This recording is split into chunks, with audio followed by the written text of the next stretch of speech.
I came all the way from USA, and so I belong to Hmar, and which is also under the umbrella of Kuki. And what I would like to say, what I have seen here and how I have seen from outside, that because of all this ethnic cleansing, our heart has been crying and we have been broken, and we really wanted to come here and be with our people.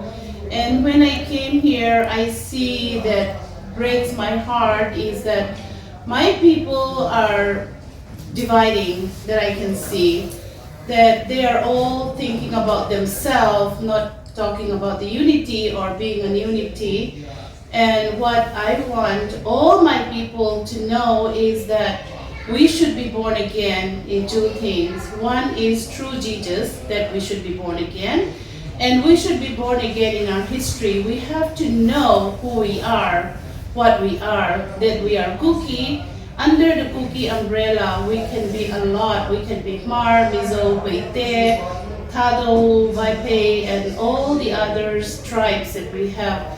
As long as we are from Manipur, and we are not Naga, and we are tribal, that means we are Kuki. In Burma, they call us Chin, and in Manipur, they call us Kuki, and that's how they call us, that they kill us. They know our history so well, that's why they kill us as a Kuki, and we should remember that. And in Mizoram, they call us Mizo, so when we go to Mizoram, we are all Mizo.